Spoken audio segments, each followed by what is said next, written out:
Guess what, guys? We can finally spice up the budget update. For the first time since April, I finally spent some money on video games.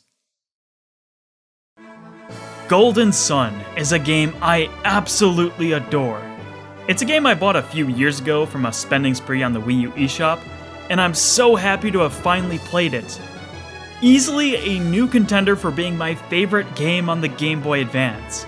From the near perfect difficulty progression, the puzzle solving, the wonderful art direction, there is so much to love here. It's a game I could keep playing more and more and more and... Oh. Wait, that's the game? It's over? Oh. I can't say that I expected Golden Sun to be the game that would end on a cliffhanger, but it's the weird kind of cliffhanger. Imagine watching a TV show and not realizing it's the final episode in the season.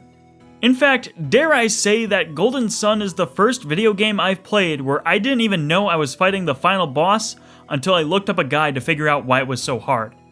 Well, it turns out that Golden Sun is just the first part in a duology released on the Game Boy Advance. Golden Sun: The Lost Age is the sequel that occurs directly after the first game. I was kind of tossing this game around, wondering if I should buy it right now. I've owned Golden Sun for a while, but I assumed it was just a self-contained game. So I didn't even get The Lost Age before. But should I bother now? Well, Golden Sun is a series I'm totally on board for now, and I want to support it. And it's only a cool $8 purchase anyway. There's plenty of room to sneak something like that into the schedule. I was slightly concerned coming into this game. My knowledge for the series extends only to what I've played from both games so far. However, I have at least heard that people aren't nearly as fond of The Lost Age as opposed to the original. But I really like this game. In fact, I might even be willing to say that it's better than the first. The combat is just as solid, the dungeons have way more interesting puzzles, and the overworld is so much more open-ended than ever. I guess I should be fair and say that I haven't finished the game yet, so it could get really bad 75% of the way in and I'm just too wide-eyed and optimistic to see it. But I've already played this game for upwards of 20 hours, so I think I at least have enough of the game that I have a well-rounded idea of what I'm in for. Honestly, I'm really loving this game a lot. It's only cementing my love for the Golden Sun series way, way more. But I also bought Fall Guys this month as well. It was a $20 purchase I am absolutely fine parting with. Fall Guys is best described as the jolliest battle royale game of all time. You start with a giant crowd of players, and the further the game goes on, the more people will get disqualified until there's eventually a lone winner. I haven't gotten a single victory in my over 10 hours of play. It sounds disheartening, but simply the act of playing Fall Guys is the joy in itself. With intuitive concepts that are easy to grasp at different stages, it's extremely fun to dive in.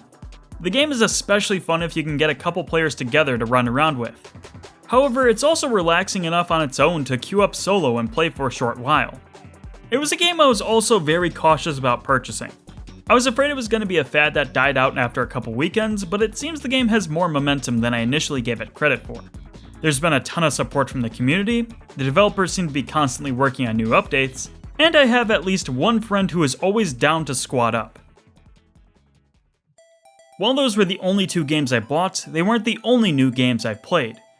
Gifted to me by both my friends Paul and Nate, I got the chance to delve into Among Us.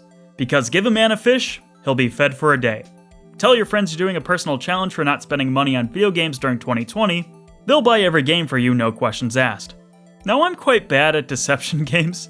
Whenever I'm the perpetrator, I always get extremely nervous should I get put on the spot. I'm not good at diverting people away from my behavior, nor am I good at hiding the behavior I should not be doing. Whoops. Did I? Is that what your friend said? No. Chris is the imposter. I just opened up my options menu and now I hear this huge buzz.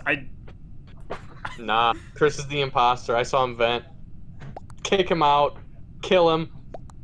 No mercy in this game. Get him out of here. What? Are we gonna skip the vote because if there's already a majority, then... God damn it. We could have won the game. Regardless though, these are still some of my favorite games to play with a group of people. There's not really a whole lot I need to comment on the game side of things, as it's rather simplistic. However, it's absolutely worth trying out. Just don't literally botch the game by experimenting with vents on your first time playing, and you'll probably have a lower chance of losing. But hey, maybe your friends will be nice enough to let you win anyway.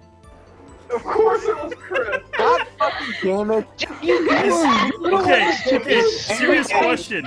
Is venting something only the imposter can do? Because I did not know that. And I was terrified when Nate called me on it. And that is all for this month's budget update. With only a third of the year left to go and $80.25 to my name, how am I going to spend the rest of my money?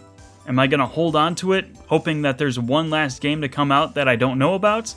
Or am I going to spend it all and have nothing left to work with? Hope you stick around and find out for yourself.